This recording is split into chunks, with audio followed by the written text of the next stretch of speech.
और इसी साथ जो हमारे खास मेहमान हमारे साथ जुड़ चुके हैं उनका तारुफ कराते हैं। चौधरी पुष्पेंद्र सिंह हमारे साथ हैं, किसान नेता हैं। शहजाद पूनावाला हमारे साथ जुड़ेंगे अब से कुछ ही देर में, राजनीतिक विश्लेषक। डॉक्टर अजीज खान हमारे साथ जुड़ चुके हैं, प्रवक्ता हैं समाजवादी पार्टी से। और राकेश त्रिपाठी हमारे साथ जुड़ चुके हैं, प्रवक्ता हैं बीजेपी से। बहुत स्वागत आप सभी लोगों का। शुरुआत अजीज खान मैं आपसे करना चाहूंगा कि ये सियासी पर्यटन की कोशिशें क्यों हो रही हैं? जब लखीमपुर खीरी में हालात असामान्य हैं तो फिर क्यों तमाम नेता दौड़ रहे हैं वहां पर? देखिए अनंत जी, सत्ता के नशे में चूर ये सरकार, इसका अहंकार देखो और तानाशाही रवैया देखो आप कि जो लोग शांतिपूर्वक यहां से वहां संवेदना व्यक्त करने जा रहे थे, यहां तक कि हमारे नेता माननीय अखिलेश जी वहां पर जा रहे थे, उनको गिरफ्तार कर लिया गया। उनकी आवाज को दबाने की कोशिश की गई क्योंकि वो जनता की आवाज है। ये सबसे ऐसा रवैया अंग्रेजों ने भी शायद मुझे लग रहा है कि हिंदुस्तान में नहीं किया होगा। हिटलर ने भी नहीं किया। जलियांवाला बाग का जो कांड था वो शायद वो भी शर्मा जाए इस कांड से।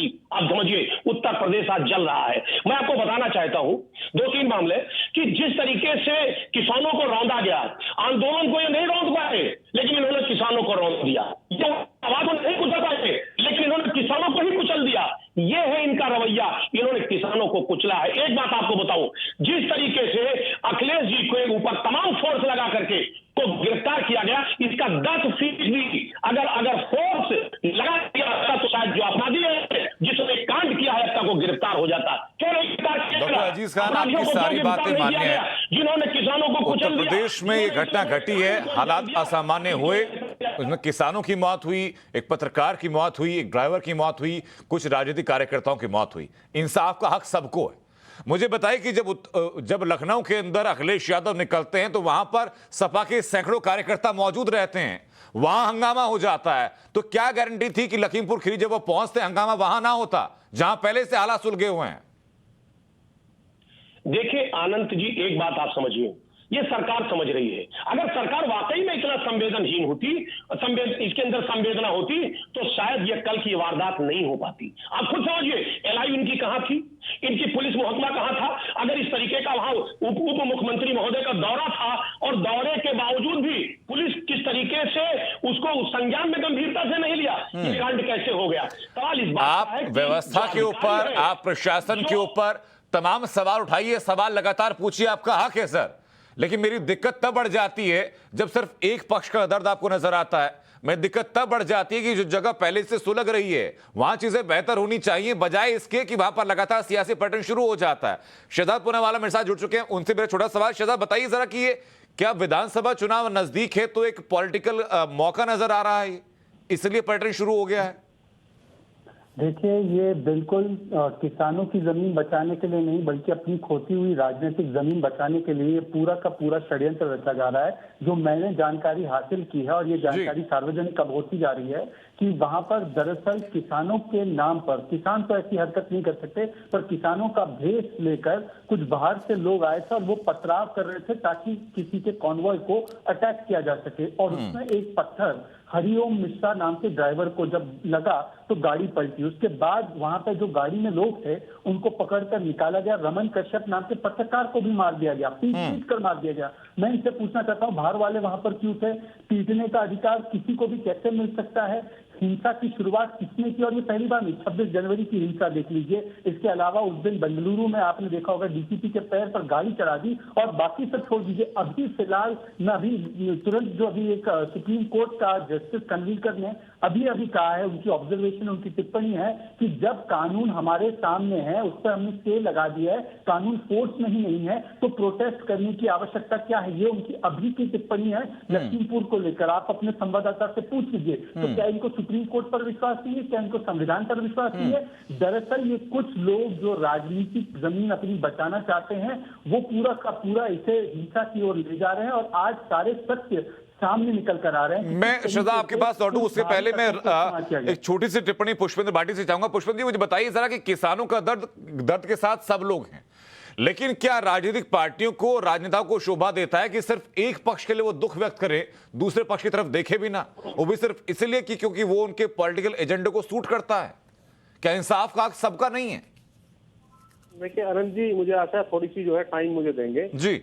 देखिए, ये जो किसान आंदोलन चल रहा है, इसके प्रति जो क्रूरता वाला और हिंसात्मक रवैया सरकार ने अपनाया है, जब ये दिल्ली आ रहे थे उस वक्त भी ये घटनाएं जो है हरियाणा सरकार ने की। ट्रेंचेस खोदने से लेके, पानी के बौछार से लेके लाठीचार्ज किया गया, जबकि वो शांतिपूर्ण तरीके से आ रहे थे। जब बॉर्डर पे बैठे उसके बाद भी इन्होंने कहीं टॉयलेट इनके बंद कर, लाइट बंद कर, इंटरनेट काट, कीले ठोकर, बैरिकेडिंग कर, उसके बाद इनके अधिकारी का बयान आता है कि इनके सर फोड़ दो। अब कल परसों का बयान जो है खट्टर साहब का वायरल हो रहा है, जिसमें वो कह रहे हैं कि लाठी उठा लो, हम देख लेंगे इनको। और ये गृह राज्य मंत्री 4 दिन पहले इनका बयान है, जो ये खुद कह रहे हैं कि साहब हमें 2 मिनट का समय दो, हमें आपको सीधा करना आता है, हम आपको देख लेंगे। इस तरह के बयान की परिणति अंत में इसी तरह की घटना के माध्यम से होनी थी। तेज रफ्तार 3-4 गाड़ियों का काफिला किसानों से रुष्ट होकर के जो उनको शांतिपूर्ण तरीके से और उसको दिखाना चाह रहे थे, विरोध प्रदर्शन करना चाह रहे थे, उनके खिलाफ इन्होंने जो है उनको रोंदने का काम किया है, मारने का, कुचलने का काम किया है। जब ये आंदोलन को नहीं खत्म कर पाए, आंदोलन को नहीं कुचल पाए, तो अब ये एक सेकेंड पे उतर आए हैं। पुष्पेंद्र जी, पहली बात तो ये साफ नहीं हुई है सर, ये सिर्फ अजम्पशन है, अंदाजा है कि शायद ऐसा हुआ है। ये मुंह बोली बातें, लोग लगातार आपस में बातें कर रहे हैं। कौन बोल रहा है बीच में भाई? ये मैं ही बता रहा हूं सर आपको कि मुंह बोली बातें, इसमें कोई ये तथ्य ना तो किसी एजेंसी की तरफ से साफ किया गया ना कहीं और से। नहीं, हमने अपनी बात जो है, हमने जो किसानों से बात की है, जो हमारे पास सूचनाएं आई हैं, उसके आधार पर मैं बता रहा हूँ। बाकी सब चीजें जांच में सामने आ जाएंगी। वैसे किसान नहीं, मैं भी वही कह रहा हूं सर, जांच का इंतजार हमें करना चाहिए, बजाय इसके कि हम अपने तथ्य लोगों के साथ में बताते रहें। लेकिन मुझे बताइए सर, किसानों के ऊपर वो हुआ, किसानों के ऊपर ये कहा जा रहा है कि भाई गाड़ी चढ़ाई गई, उसके अलावा जो 4 लोग मारे गए सर, उनका क्या? अनंत जी रुक तो जाइए, उनका क्या, उनको आपको ज्यादा चिंता पहले हो रही है। ये मुझे सर उन सबकी चिंता है जो इस घटनाक्रम का शिकार हुए हैं, मुझे हर परिवार की चिंता है, व्यक्ति की चिंता है सर। तो लीजिए भाई, सुन लीजिए, आपको सबसे पहले लोकतंत्र में जिस तरीके से आंदोलनों को कुचलने की राजनीति अपनाई जा रही है, उसके विषय में हमें देश की चिंता होनी चाहिए। और जिस तरीके से कुचलने का काम किया गया, आज तक देश में ऐसा नहीं हुआ, इमरजेंसी में नहीं हुआ, अंग्रेजों के समय में भी ऐसा नहीं हुआ। अरे भाई, ले आइए टैंक ले आकर के, बैठे 1 लाख 2 लाख किसान, इनको कुचल दीजिए, तो तमंचे, तलवार, सेना सब आपके पास है, खत्म करिए किस्सा, फेंक दीजिए इस देश के किसान को हिंद महासागर में। इस तरह से लोग। अच्छा बताइए सर, मैं छोटा सा सवाल, उसके बाद मैं चलूंगा राकेश त्रिपाठी जी के पास, कि जो गाड़ियों में आग लगाई और बाकी लोगों को लाठी डंडों से मारा गया, वो लोग कौन थे जो मार रहे थे? नहीं, जब भीड़ बेकाबू हो जाती है, नहीं, वो किसान थे, काम कर रहे हैं, कुछ लोगों ने रोष में आके कर दिया होगा काम, हो सकता है कर दिया होगा। नहीं सर, किया हुआ है, ये तस्वीरें नहीं, अब होगा अब आप कैसे कह सकते हैं किस आधार पे आपने मैं ये नहीं कह रहा सर वो कौन है, मैं आपसे पूछ रहा हूं कि वो लोग कौन है। मैं तो कह रहा हूं ये काम हुआ है, लेकिन किसने किया कि आप जानते हैं? किसानों से आपकी बात हुई, आप कह रहे हैं किसानों ने बताया कि उनको किसने मारा?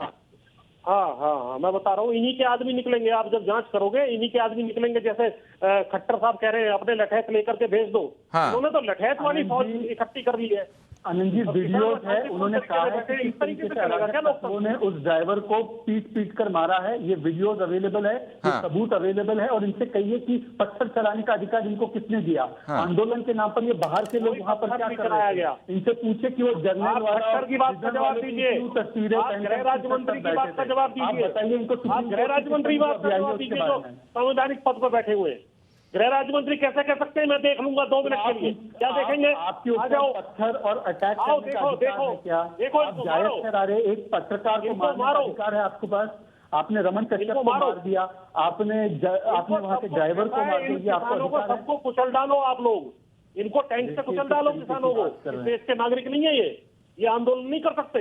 पुष्पेंद्र भाटी जी, देखिए एक बात साफ कर देते हैं कि चर्चा के दौरान मेरी कोई ऐसी मंशा नहीं टाइम्स ऑफ भारत की कि किसी एक पक्ष की बात रखी जाए। किसानों का भी दर्द है, उस पत्रकार का भी दर्द है जिसकी मौत हुई, उस ड्राइवर के परिवार का भी दर्द है जिसकी मौत हुई, उसके अलावा जो राजनीतिक कार्यकर्ता मारे गए उनका भी दर्द है। आप उन सभी के लिए इंसाफ की बात कीजिए ना, व्यवस्था से आप सवाल पूछिए। लेकिन दर्द तब होता है जब आप खाली एक का झंडा बुलंद कर देते हैं और दूसरे के बारे में बात नहीं की जाती। यही काम सर आप कर रहे हैं और यही काम तमाम वो लोग कर रहे हैं जो कि सियासी पैटर्न के लिए पहुंचे लखीमपुर खीरी। मैं वापस लौट रहा हूं आपके पास, अपने जवाब रखिए। राकेश त्रिपाठी, मुझे बताइए जरा कि क्या विधानसभा चुनाव का नजदीक होना एक फैक्टर है यहां पर जिसके चलते सियासी पैटर्न शुरू हुआ और सिर्फ एक पक्ष की बात की जा रही है?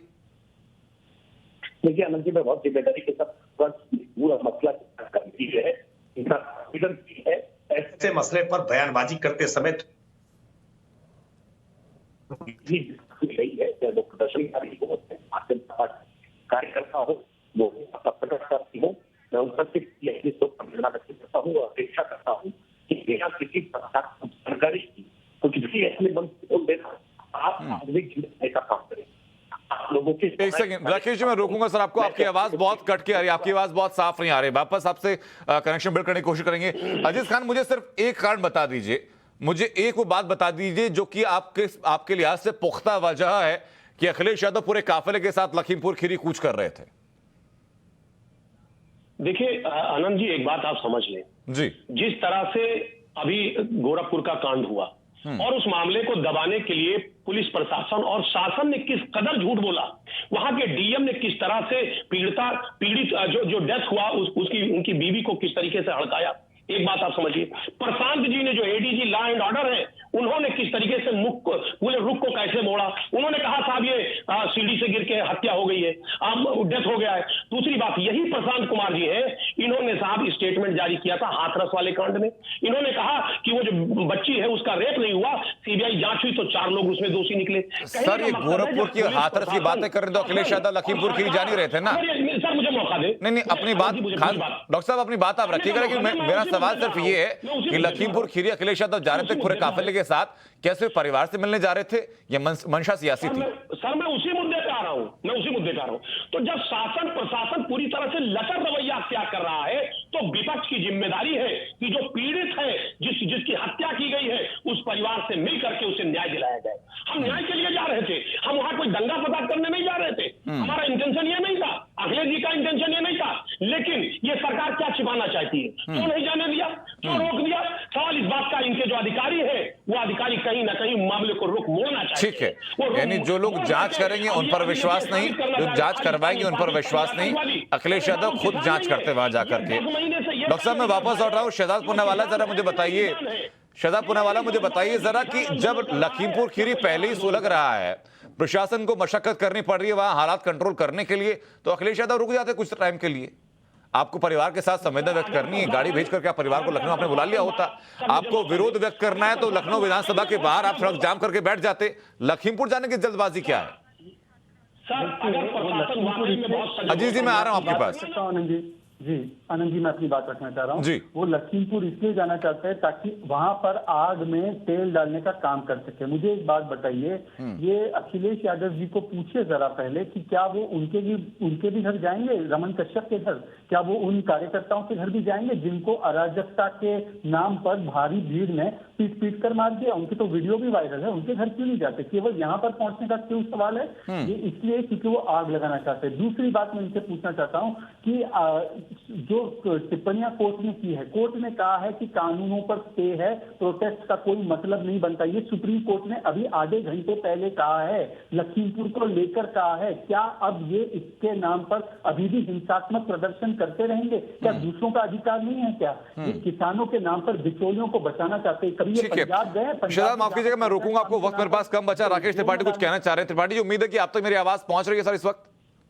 राकेश जी नहीं, मुझे आपकी आवाज बिल्कुल मिल रही है और उम्मीद करता हूं कि मेरी आवाज है तो जी आ रही है सर। तो मैं केवल निवेदन कर रहा हूं, मैं केवल इतना निवेदन कर रहा हूं कि किसी भी संवेदनशील मसले पर हम जख्मों पर मरहम लगाने का प्रयास करें, हम नमक रगड़ने की कोशिश न करें। मैं पुष्पेंद्र जी को सुन रहा था, अजीज खान साहब को सुन रहा था, जिस तरह से गैर जिम्मेदाराना ढंग से लगातार वो लोगों को भड़काने की भाषा का प्रयोग कर रहे हैं, ये ठीक नहीं है। आप जख्मों पर मरहम लगाइए, घटनाक्रम क्या हुआ है, किसने गाड़ी से कुचला है या किसने पीट कर मार डाला है, ये सारा मैटर ऑफ फैक्ट्स जो है ये सब इन्वेस्टिगेशन का पार्ट होगा। और उत्तर प्रदेश की सरकार ने स्पष्ट किया है कि जिस स्तर की जांच की आवश्यकता होगी उस स्तर की जांच कराने से हम पीछे नहीं हटेंगे। लेकिन आप तुरंत ही आकर के न्यायाधीश बनकर के आप फैसला सुना दें कि किसने गलती की है, किसका दोष है और उसके आधार पर उसको तुरंत दंड दे दें। ये कोई तालिबान नहीं है कि आप तुरंत उसको दंड देने का प्रावधान करेंगे। जिस तरह से पीट करके हत्या के वीडियो वायरल हो रहे हैं वो भी अपने आप में बहुत दुर्भाग्यपूर्ण है। मैं इसलिए कह रहा हूं कि संवेदनशील मसले पर थोड़ा सा रुककर इंतजार करिए, धैर्यपूर्वक इंतजार करिए। और जो लोग आज राजनीतिक जमीन तलाशने के लिए आज वहां प्रदर्शन करने जा रहे हैं, जिस तरह से समाजवादी पार्टी ने लोकतांत्रिक प्रदर्शन के बजाय हिंसा करने का काम किया है, आगजनी करने का काम किया है, ये तरीका ठीक नहीं है। ऐसी हरकतों से उत्तर प्रदेश में आप वातावरण और खराब करने का प्रयास कर रहे हैं। इससे आपको कोई राजनीतिक जमीन नहीं मिलेगी, आपकी छवि इमेज और खराब होगी। और जो आज पीड़ित हैं उन पीड़ितों के जख्मों पर आप और नमक रगड़ने का काम करेंगे इस प्रकार की घटना से। मैं जी। अपनी बहुत संवेदना व्यक्त करता हूं। हाँ। उनकी भी डेथ हुई है, भारतीय जनता पार्टी के जो कार्यकर्ता है उनकी डेथ हुई है, जो वहां प्रदर्शनकारी हैं उनकी जो डेथ हुई है, या जो हमारे साथी पत्रकार हैं नरेंद्र कश्यप जी, उनका दुखद देहांत हुआ है, निधन हुआ है। मैं उन सबके प्रति अपनी शोक संवेदना व्यक्त जी। करता हूं और आश्वस्त करता हूं कि हम पीड़ितों के परिजनों के साथ खड़े हैं। इस मामले में जो भी दोषी है, वो दोषी कितने भी रसूखदार हो, जिन लोगों ने भी षड्यंत्र करने का काम किया है, उन सबके खिलाफ बहुत ठोस और कठोरता से ठीक है कार्रवाई सरकार कर। राकेश जी, मैं वापस लौट रहा हूं आपके पास। इसी वक्त सीधा यूपी भवन